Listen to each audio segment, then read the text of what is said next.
Good day viewers, welcome to another edition of the Daily Strange Stories. I'm John Brown. I hope you're enjoying a relaxing weekend and cherishing quality time with loved ones.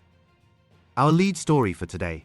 General Mkhwanazi drops more bombshells as SAPS corruption scandal deepens, President Ramaphosa, Bheki Cele and Senzo Mchunu exposed. In the heart of South Africa's ongoing battle against corruption within its police force, a high-ranking officer has stepped forward with revelations that point directly to the top. Lieutenant General Nhlanhla Mkhwanazi, the KwaZulu-Natal Police Commissioner, has been delivering powerful testimony at the Madlanga Commission, uncovering layers of interference and misconduct that reach into the highest offices. His words expose connections involving President Cyril Ramaphosa, former Police Minister Bheki Cele, and current Police Minister Senzo Mchunu, painting a picture of a system undermined by political pressures and hidden agendas. General Mkhwanazi's testimony landed like heavy steps down a long corridor, each echo louder than the last, each detail pulling a new thread from a uniform that once promised order. Over 3 days at the Madlanga Commission, he set out a narrative of a police service entangled with powerful business interests, political ambitions, and internal rivalries that looked less like disagreements and more like coordinated roadblocks. The dates, the phone calls, the WhatsApp messages, the sudden decisions and quiet orders, these formed a mosaic that, when viewed together, suggested something far greater than ordinary mismanagement. It looked like a system bending to agendas far above the heads of officers on the ground. As the commission hearings unfold in Pretoria, these details continue to emerge, deepening the scandal surrounding the South African Police Service, or SAPS, and raising serious questions about who truly controls law enforcement in the country. The Madlanga Commission, chaired by retired Constitutional Court Justice Mbuyiseli Madlanga, was established following Mkhwanazi's bold public statements on July 6, 2025. That day, he appeared in a military-style uniform from the SAPS Special Task Force, flanked by armed officers, to highlight the severity of the threats facing the police. He described the situation as a form of terrorism, where criminal elements aim to seize control not through elections but through covert operations that infiltrate key institutions. This choice of attire symbolized a shift from viewing the police as mere service providers to a forceful entity ready to confront deep-rooted corruption. Mkhwanazi explained that such measures were necessary because the enemy has penetrated crime intelligence, parliament, and even the executive branch, leaving no room for half-hearted responses.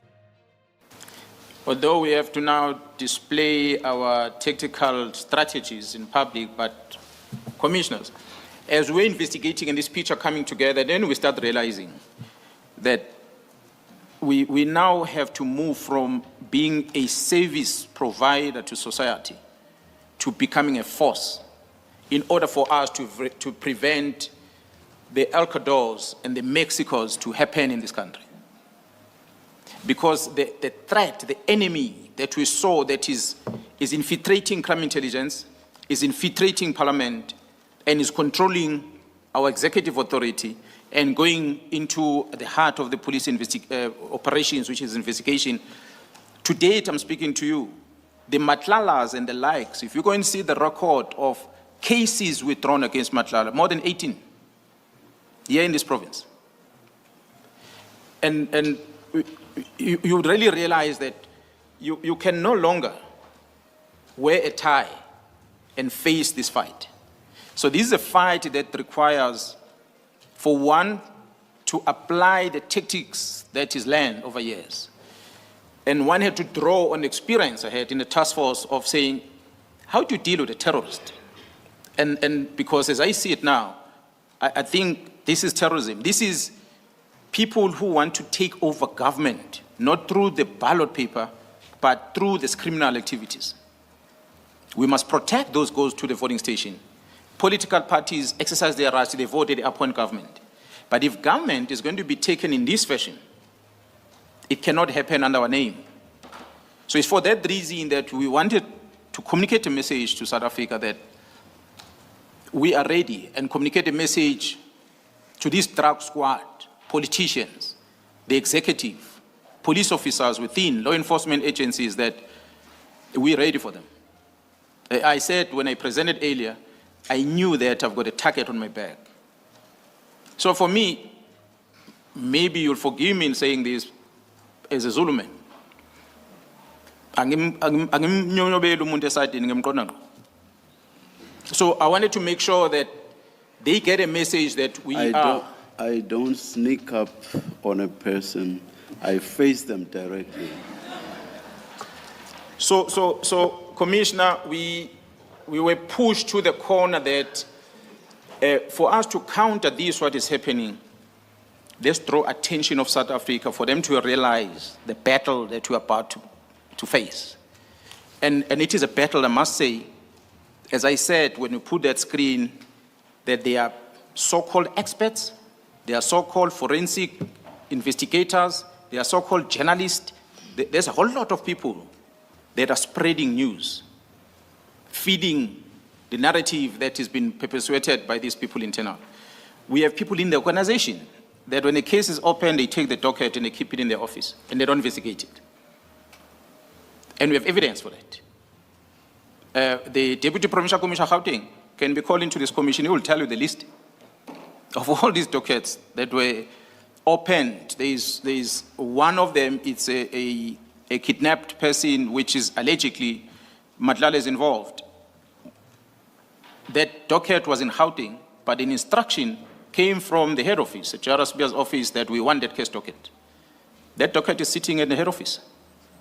The mother of the kidnapped son, or the missing son, even contacted me because she can't find closure. I get messages that Jerry's best friend, Kat Vusimuzi, is the one who is involved in this kidnapping. And I feel so bad and it hurt me so much that I know Vusi. I've met Vusi. I know Vusi Matlala's wife. I was once sitting at the same table having lunch with Vusi Matlala's wife. And now we begin to see that who are people implicated, the Matlalas, and these investigations have been suppressed. We therefore cannot sit back, commissioners. We must take off our palaberam shoes and take off our blue uniform and wear boots and go and face the enemy directly. During the first 3 days of his testimony, starting on the 17th of September 2025, Mkhwanazi focused on specific instances of interference that have hampered investigations. One key allegation centers on former Police Minister Bheki Cele's attempts to influence an internal probe. Mkhwanazi recounted how Cele approached him after leaving office in July 2024, asking to reassign Lieutenant General Dumisani Khumalo, the head of crime intelligence, from KwaZulu-Natal to Gauteng. This request came as a surprise because Cele and Khumalo had a strained relationship during Cele's time in office. Khumalo suspected the move was designed to prevent him from overseeing the disciplinary hearing of Major General Feroz, who leads counter and security intelligence. Khan faced scrutiny for alleged ties to controversial businessman Brown Mogotsi and tender specialist Vusimuzi at Matlala. Mkhwanazi viewed this as an effort to shield Khan from accountability, especially since Khumalo was actively investigating Khan's connections to questionable business dealings involving SAPS tenders. Later in the year, which I suppose maybe this why Mogotsi is coming to me with this, is that first General Cele calls me, he's a former minister, he calls me and he says the Premier of Gauteng have approached him to go and work in Gauteng to help him fight crime in Gauteng. Therefore, he needs General Khumalo, who is a district commissioner and ex-task force commander in KZN, to come and work with him in Gauteng. And I find it strange because I think he called 2 or 3 times. While I was in a meeting, I kept giving the phone to one brigadier, who was with me in the meeting. And after that, I had a conversation with General Cele, and then he pleaded with me to release this general to come to Gauteng. And my surprise was, but when General Cele was in the police, he did not like the general, Khumalo. He didn't like him at all. So why now that he's out of the police, he trusted Khumalo to come and work with him in Gauteng? Into my colleague, General. So I turned to her and said, but I received a strange call here. General Cele is asking me to approach Khumalo, who's a district commissioner in Zululand, to come and work with him in Gauteng, meaning he must resign from the police and go and work in Gauteng with him for 5 years, then he will come back into the police, which was very odd. And General Nhlanhla was also confused. He said, but as far as I know, Cele didn't like Khumalo. And he made all of us at the head office to believe that Khumalo is a bad person. Why will he now suddenly want Khumalo to work with him? So it was just a strange call. I then contacted General Khumalo. He's a Major General. I phoned General Khumalo and said, General Khumalo, this is a request I received from General Cele. And he made the head office to be, the general is not serious about that. So I asked him, what do you mean? He said, no, he's not serious. He wants me to back off on the case against Khan, General Khan from Crime Intelligence. So Cele is pursuing Khumalo to resign from the police so that he can stay away from the dismember case, because he was appointed to deal with that case against, departmentally, against General Khan. So Khumalo says, no, this is the approach of Cele to want me to back off. And that got me so upset, commissioners, that can really General Cele go to the extent of wanting a person to resign from the service because he wants to protect someone? It was very strange. I did not talk to General Cele from the day. I did not talk to him. I was very upset. It disappointed me as a person who's a former minister in the police. I was just upset. Such actions, according to Mkhwanazi, represent a clear attempt to manipulate ongoing investigations, allowing potentially corrupt networks to continue operating without challenge. The Commission has examined evidence like WhatsApp screenshots from conversations between Mogotsi and Matlala, which reveal discussions about shady contracts linked to SAPS and mentions of interactions with Minister Senzo Mchunu. These messages include references to stepping back after the disbanding of the Political Killings Task Team, and they curiously bring up Mkhwanazi's name in private talks among businessmen and officials, suggesting a level of coordination that goes beyond normal business. So, Commissioners, my conclusion on this matter, how Mogotsi is engaging on police matters, and yet is not a police officer, it made me conclude that this person, without being a police officer, has an access not just to police officers, but to the classified information of the police. Then here is in position of a crime intelligence presentation. Someone that was in that room will have to explain how does Mogotsi get hold of such. And the Mogotsi, knowing even the diary of the minister, for him to say the minister is the Sigi, when I ask the chief of staff, he confirms that the minister is the Sigi. It's a public knowledge that the minister is the Sigi. So this is a man that knows every move of the minister. But despite all this public knowledge, the minister still denied knowing this person in Parliament. I find it strange, but it is not my place to decide what must happen thereafter. What was of a concern with the communication that is happening, commissioners, between Mogotsi and Matlala. One conversation that is there, it's about the disbandment of the Political Killings Task Team. And this communication happened on the 31st of December 2024. And his message, one of the messages that he sends, Mogotsi sends to Matlala, I'm going to quote as extracted from the WhatsApp, that today is the day and Matlala should just stand back. So this is what Mogotsi is telling Matlala, that today is the day, just stand back. And we know that the minister's letter was signed on the 31st of December. And Mogotsi is talking about the disbandment of the team on the same day to Matlala. So which means he knows that it's going to happen on the very same day. So I must indicate, as I conclude on this one, that at the time, neither myself, the National Commissioner, or the project manager, General Khumalo, knew about this decision to close. So it is something that the team picked it up when they are continuing the investigation. Had we not arrested this cat Matlala and have access to that phone, we probably might not have known about this. So this is just to display the level of connectivity that Mogotsi has in the police. Well, he said it in public that, which is on the record on TV, that he was with a part of the operation to bring Thabo Bester into the country. He said that. And I know that General Khan was in that operation too. So it's something on the side that will need to be checked that I don't want to delve into. The special task force were in that operation too. That flew over to that country, although they didn't get off the plane. They picked up these people and they came back. So how that operation was done, how was it coordinated? But it was not authorized by General Khumalo as a Divisional Commission of Crime Intelligence, for sure. So I'm not going to delve into that. But Bran Mogotsi maybe is invited here. He will have to explain this involvement that he has, because he's not registered as a source in the police, but he has access to everything in the police. Financial irregularities also surfaced in these chats, pointing to issues with cybersecurity hires and logistics arrangements for guests attending an ANC rally with the police minister. Investigators are now collecting receipts and hotel records to verify these claims, which could link high-level figures to improper use of funds. Mkhwanazi has urged the Commission to subpoena Mogotsi, Matlala, and Mchunu to clarify their roles, emphasizing that without their direct input, the full extent of these dealings remains hidden. He stopped short of confirming the authenticity of the references to Minister Mchunu in the messages but stressed the need for transparency to uncover any political meddling in police operations.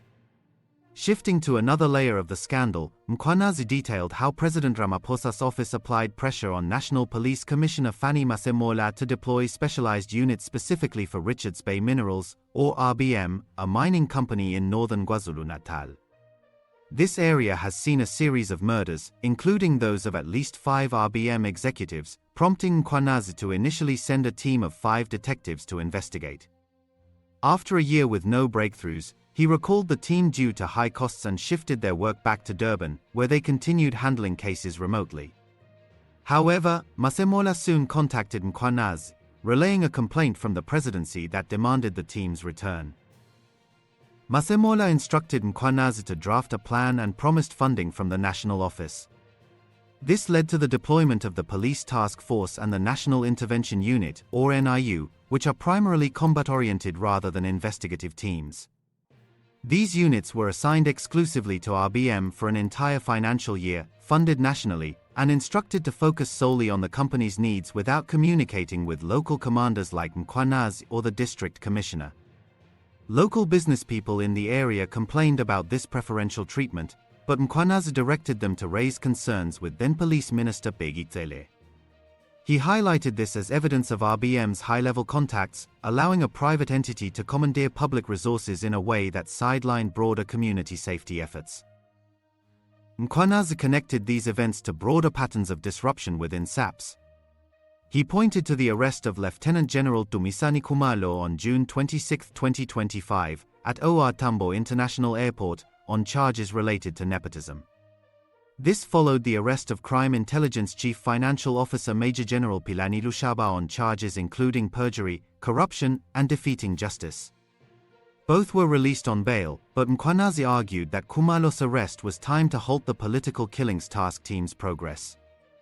Khumalo had recently requested 10 members from KwaZulu-Natal to aid Gauteng investigators in the murder case of engineer Armand Swart, who was killed in Vereeniging in 2024 after whistleblowing on a Transnet tender. Arrests in that case included former police officer Michael Puletau and others tied to the task team's probes. The timing suggested to Mkhwanazi that the arrests aimed to disrupt investigations into organized crime, particularly a drug cartel in Gauteng with links to politicians, prosecutors, and judges. He described efforts to frustrate Khumalo and his team, ensuring the cartel remained untouched. This ties into allegations about the Investigating Directorate Against Corruption, or IDAC, under the National Prosecuting Authority. Mkhwanazi claimed sources within IDAC revealed 2 parallel structures, one legitimately handling cases from the Zondo Commission on State Capture, and another malicious one used to sabotage the justice system. He portrayed IDAC as being weaponized in some instances to target effective officers like Khumalo, thereby protecting corrupt networks. Expanding on the cartel's influence, Mkhwanazi referenced phone records from Vusimuzi Matlala, who faces attempted murder charges. In August 2025, rumors circulated about the pending arrest of National Commissioner Fannie Masemola. Analysis showed Matlala receiving an article about this and responding positively, indicating his preferred candidate would take over SAPS. Another message involved a job advert for the Hawks head position, which Matlala claimed was already assigned to suspended Deputy Commissioner Shadrack Sibiya, even before the incumbent, Godfrey Lebeya, retired. The position remains unfilled, but these exchanges demonstrate Matlala's apparent sway in SAPS leadership decisions. Commissioners, as we continue presenting the picture that we're seeing as we're investigating these interferences, one player in this puzzle is General Sibiya. So I want to invite the Commission to understand perhaps the background of General Sibiya, his arrival in the police, and his responsibility as a person appointed as a Deputy National Commission in the police. What I know of is that General Sibiya was appointed as a Lieutenant General, promoted to Lieutenant General in the police in July 2022.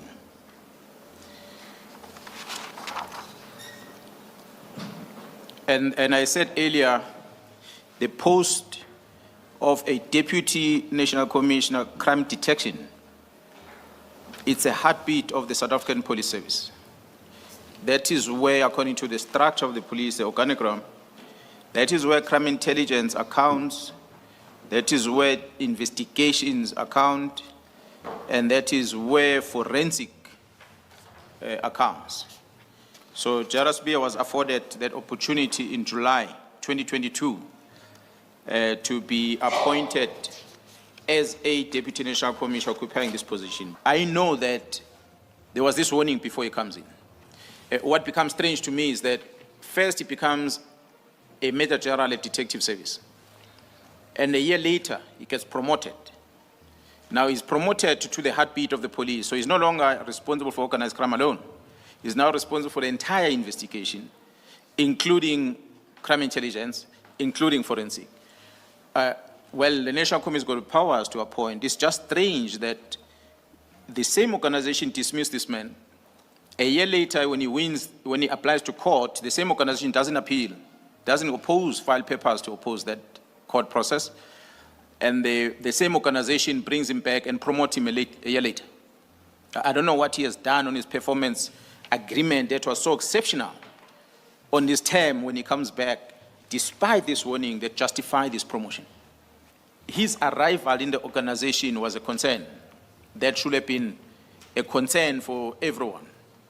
But it looks like the organization somehow did not take that serious, hence they placed him in that position. Commissioner, you might be confused with too many blocks and everything in that slide, but it is what, as we are investigating, that we're beginning to see that, and I want to concentrate myself on this slide on General Cele, the National Commissioner, and General Sibiya. You will see at the bottom, General Sibiya, the lines that are connected to him, that crime intelligence, detective service, and forensic service, they report directly to him. And we know that there is this connect of everything. General Cele leaves, but what is also part of the investigation that we're picking up is that when the contract of 360 million rand was awarded to Mr. Matlala and the police, General Cele was the Minister of Police. I'm not saying that he had a role to play on that one, but I'm just saying it's something interesting to look at, because we see communication that the team will come and reflect on between the very same Mr. Matlala and General Cele, the communication as we have listed there, which dates back to December last year, 2024, how they've been communicating. So it's not only about the arrest of Matlala, there is communication prior to that, and further evidence that we picked up, exchange of monies and the likes. I guess General Khumalo will elaborate more on that when they come in with the investigation team. I don't want to get into it. But it's just interesting to know that Matlala and Cele have got a relationship and there's money exchanges between.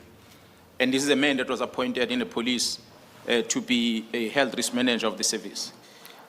And the connection that we have put it here linked to General Sibiya in all directions, top, left, right, bottom, in all angles. And this becomes a worry because, as I said, it's a heartbeat of the organization.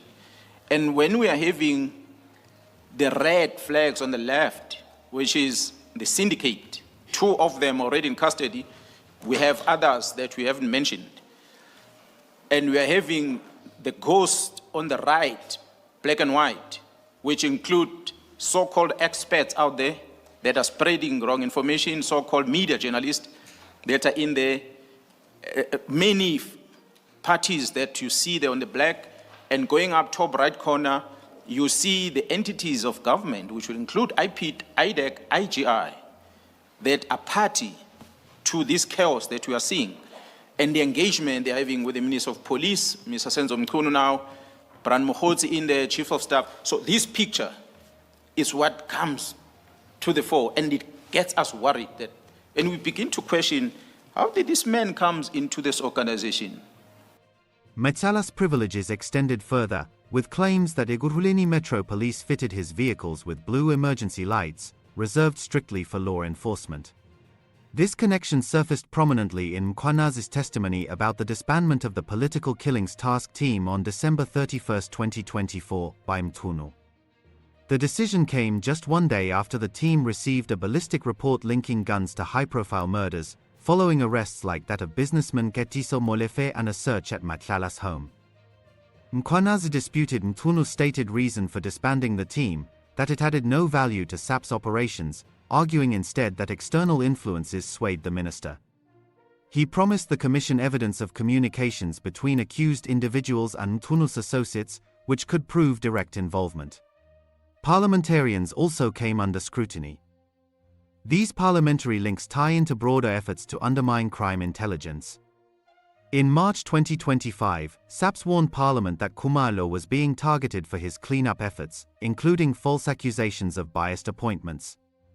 By June, Khumalo and 6 colleagues faced arrest by IDAC over an allegedly irregular appointment, which they denied.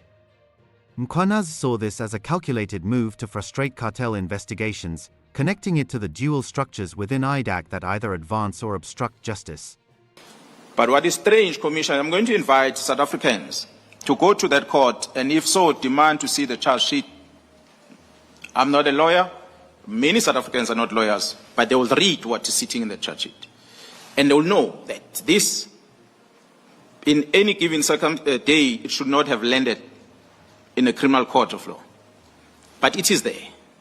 Magistrate signs a warrant, or IDEC investigator signs a statement and give it to the prosecutor in IDEC, who signs off that statement. It goes to the magistrate approves the warrant of arrest, and these people are arrested. And they go to court. In court, strange things happen, Commissioner. That's what makes me to then get to worry. That's why I'm talking about it here today. Because one of the strange things that happened that involves a magistrate who's presiding over a case that the members from crime intelligence are arrested on, he imposed a very bizarre bail condition towards those members. And the bail condition that is imposed by the magistrate in that case against these members from crime intelligence said explicitly that these members were arrested for facilitating the appointment of Ms. Mkhwele from BMW to crime intelligence, apart from going, not this incident happened in Pretoria in their offices, they are barred not to go into any premises of crime intelligence anywhere in the Republic of South Africa. The case, the famous case of the murder of a politician at Vusimuzi in KZN, Sindiso Makapa. General Khumalo at the time was a brigadier. I said when I presented here, General Khumalo used to work under Operational Response Division, coordinating operations. He only arrived at crime intelligence most recently, 2023, if I'm not mistaken. 2022, I think, end of 2022, 23. When these arrests happened back then, he was not anywhere close to crime intelligence. He was a brigadier. He's the one that was leading the team that cracked that investigation of Sindiso Makapa. He's the one that found that the firearm that was used in the murder of Sinis Mokatra and the vehicle that was used in the murder of Sinis Mokatra are the resources that came from crime intelligence. It's General Khumalo that found that. And it's him that caused about at least 30 police officers to be arrested. They were part of this criminality that are happening in KZN involving the murder of politicians and others. But when the professor receives something from Mr. Adams, that Mr. Adams flew from Cape Town to Durban in prison to go and collect it from an arrested person, and the arrested person makes a story that crime intelligence was behind this, therefore it's Khumalo. And they take that, they run with it. They have no clue. The person they're accusing is the same person that made this arrest. But you are accusing that person. Now, you'll expect that maybe from Mr. Adams and others, but you don't expect that from a professor. Professor should have said, yes, you're receiving this, let me go and check and verify. Where was Khumalo on this day? When did he start crime intelligence? What was his role? Who was part of crime intelligence when this thing came? You would have picked up that. So, another incident involved the murder of ANC councillor Pendugani Mapita in February 2025 at his home in Gwasitebe Township, north of Durban. The District Commissioner, Major General Anthony Gopal, referred the case to the Political Killings Task Team as standard procedure. However, Minister Mchunu contacted Gopal directly, expressing unhappiness about the referral and demanding updates.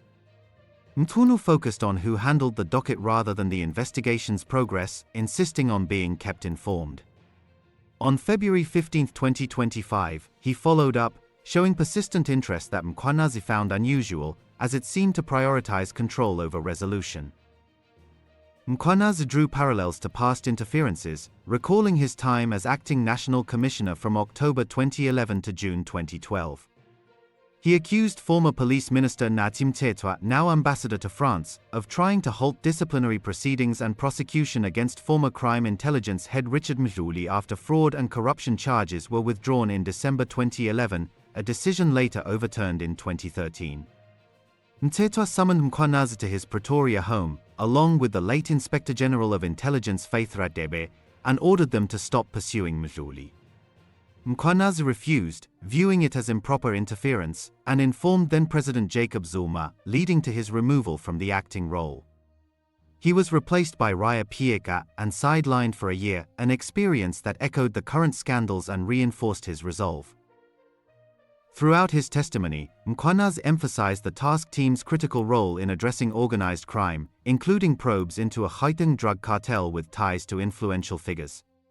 I don't know if she's in South Africa or she's not, but I'll be happy if the Commission can invite Meriti Haas to come here. And many others. There are many other people that have got opinions that are making allegations against me in public. I invite them to come here, commissioners, and sit in this chair and present and give me an opportunity to come back and respond to your allegations. I'm going nowhere. Thank you, General. Thanks for watching this news bulletin. Please share your opinion in the comments section. We would be glad to read and respond to your comments. Let's meet again tomorrow in our next strange story. Enjoy the rest of your weekend and have a relaxing Sunday.